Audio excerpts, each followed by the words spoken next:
schools and the politics and the airports. It's everywhere. And the lies that we get about things like surges, the lie that a war that's going nowhere should be escalated to solve it. Right? This is what we all elected Democrats for in 2006, was to escalate the war in Iraq, right? So this is the lie. I mean, when President Obama spoke from the Oval Office and embraced all of the lies about Iraq, starting with the weapons of mass destruction, it was when he got to the lies about the surge, which are covered in this book, that he pivoted to Afghanistan to use that argument that escalating a hopeless war, a war that we see in WikiLeaks, the European Union tells our country is hopeless, but they're in it out of deference to us. Excuse me, that is deference to Barack Obama, not us. This, you can be solved by escalation. You do more of a bad thing. This lie is killing us. Well, it's killing people, not us. The fundamental lie that makes it harder to stop a war than to prevent a war is the lie that wars are fought on behalf of the very people fighting them, supporting the troops, as they call it, which is one of the public excuses for wars that are never ever mentioned in private. Never. Instead, it's how can we get some Americans killed to lock us into this war? And then there's the lie of the filter of partisanship through which every American views the country, right? Who watched President Obama's Nobel Peace Prize acceptance speech? What famous individual did the president say was mistaken during that speech? If a Republican U.S. president had gone to Oslo to accept a Peace Prize and declared that Martin Luther King Jr. had been wrong in his Peace Prize acceptance speech, how long do you think we would have heard howls of moral outrage? There's the difference for you. If we have time, I want to just read a brief selection of 2 or 3 pages from the book. And maybe you can sit down with that. Yeah, you can sit down There's with a- that, David. I'm okay. Put the mic through here. You don't need to see on the steps. He's good. Well, I'm fine if it's not bugging you, because I gotta sit on airplanes, I gotta sit in cars. Okay. So the book doesn't go war by war, which would get very repetitive. It goes through themes of the lies they use. So chapter 1, wars are not fought against evil. Chapter 2, wars are not launched in defense. Wars are not fought out of generosity, and so forth.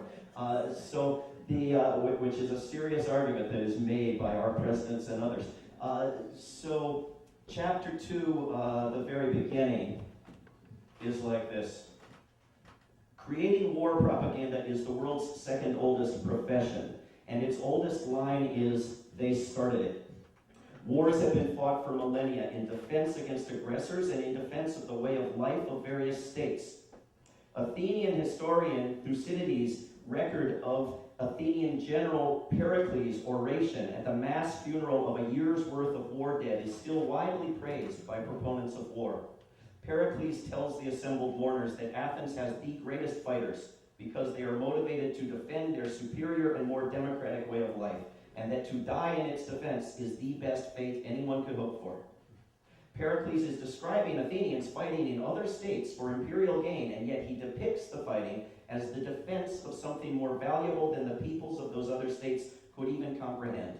The very same something that President George W. Bush would much later say drove terrorists to attack the United States. Freedom.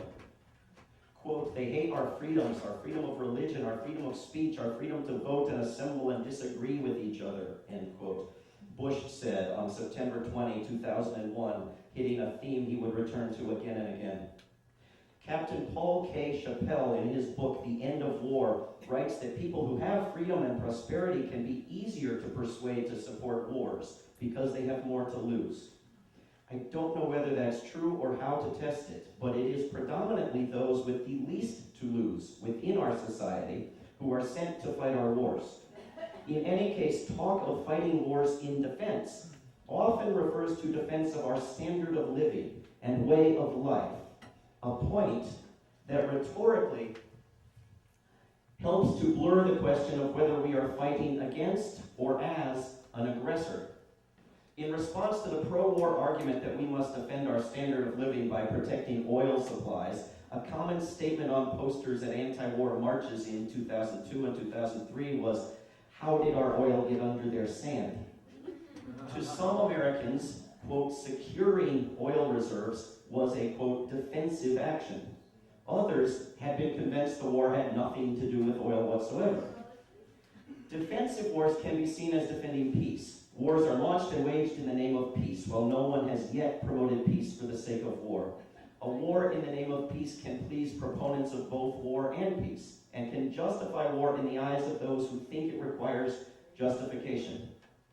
Quote, "For the preponderating majority in any community," wrote Harold Laswell nearly a century ago, "the business of beating the enemy in the name of security and peace suffices. This is the great war aim, and in the single-hearted devotion to its achievement they find that peacefulness of being at war." End quote. While all wars are described as defensive in some way by all parties involved, it is only by fighting a war in actual self-defense that a war can be made legal. Under the UN Charter, unless the Security Council has agreed to a special authorization, only those fighting back against an attack are fighting war legally.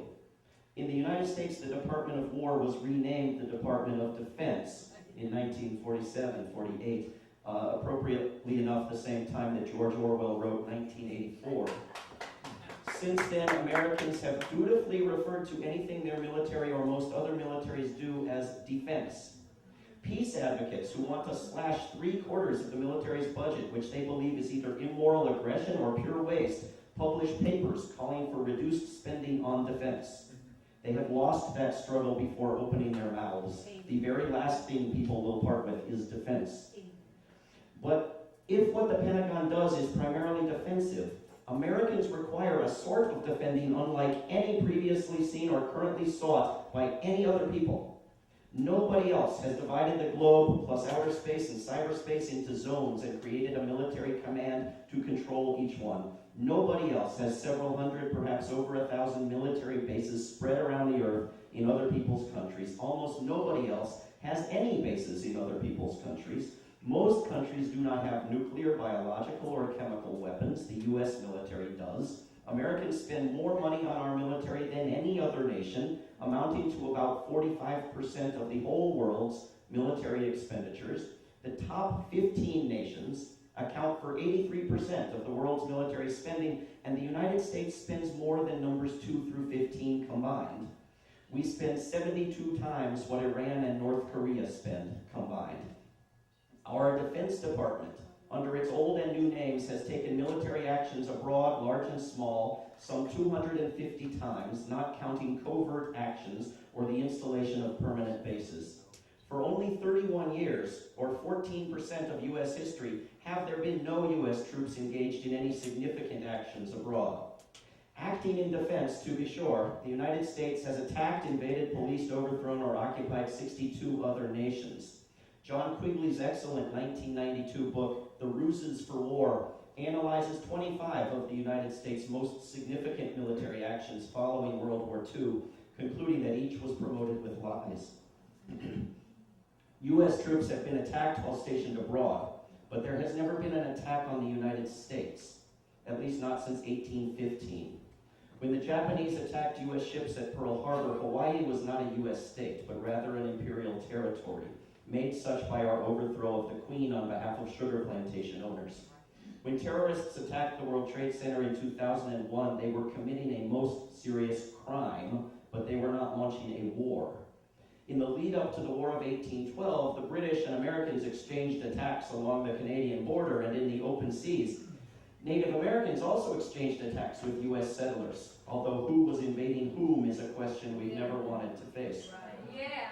What we have seen from the United States and every other war-making state are wars in the name of defense that use massive aggression to respond to minor insults or injuries, that use massive aggression for the sake of revenge, that follow successful provocations of aggression by the enemy, that follow merely the pretense that there has been aggression from the other side, and that ostensibly defend allies or imperial possessions or other nations treated as puzzle pieces in a global game in which allegiances are imagined to fall like dominoes.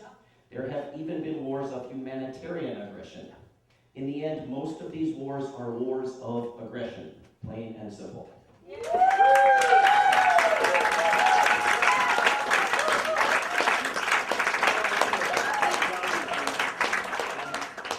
If I can impose on you for 2 more minutes, today is a day that a group called Afghans for Peace is holding global conference calls and talking to activists around the world about nonviolent resistance to our government in Afghanistan.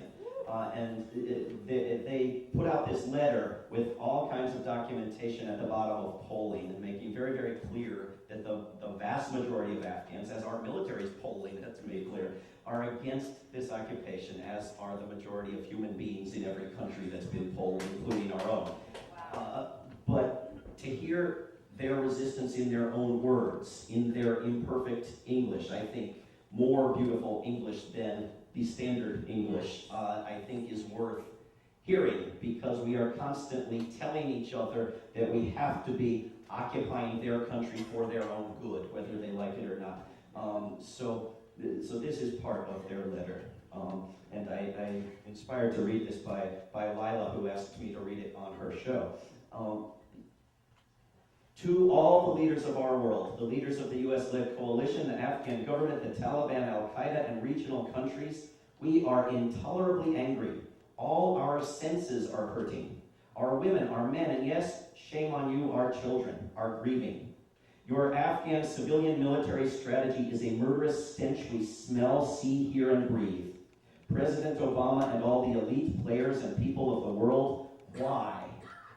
America's $250 million annual communications budget just to scream propaganda on this war of perceptions with its nauseating rhetoric mimicked by Osama and other warlords is powerless before the silent wailing of every anemic mother.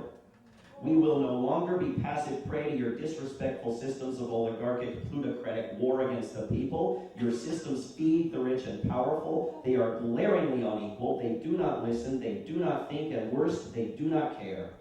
We choose not to gluttonize with you. We choose not to be trained by you. We choose not to be pawned by you.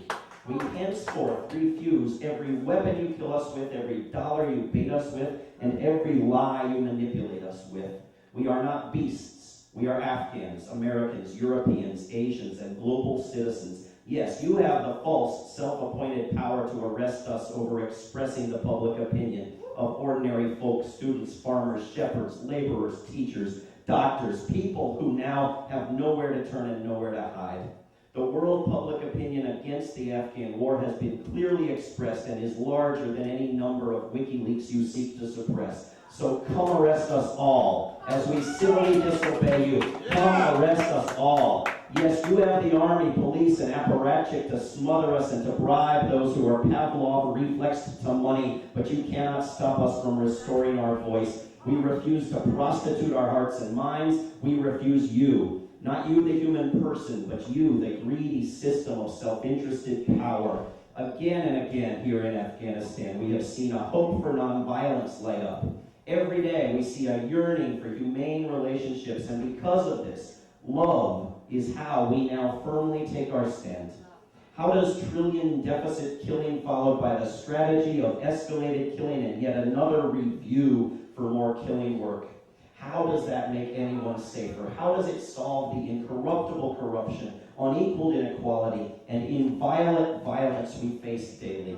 Your policies, skewedly diagnosed and reviewed in a cold, clinical manner divorced from reality, have been deaf to the concerns and needs of the people. Thus, we endeavor to have a People's Afghanistan December review, because that's what ordinary people can do. Yes. We would try not to throw our shoes at you. We would try to recognize the better side of all human beings, and thus continue to serve our commoners tea and bread to one and all. But we do ask, plead, and demand that you stop your unsustainable superpower militarism. We want peace. We want you out.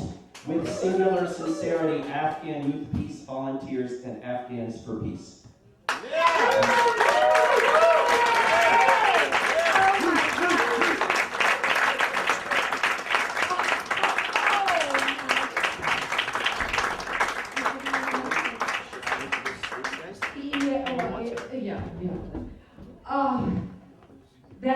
draft tape. Lila, thank you for making me read that. Now, David, to be clear, there is a conference call today. Is that what you said? Yes, As we yes, are yes. assembled here, other people around the world are meeting in that phone black space that where you only hear the voice, and it's so beautiful what you said about English, and it's not perfect, being so much more pleasant to the ear than the perfected propaganda English to which we are subject. And that is happening right now? Yeah, or I think there might still be time when people get home, go to Afghans for Peace. And Afghans for Peace, if you want to be part of that community. I didn't know about that until just now. Website? Google Afghans for Google Peace. Afghans for Peace. I am really, my breath is taken away. We're going to move now to this panel. There are so many great people in our audience. I want to give a nod to Harvey Wasserman. Where are you, Harvey?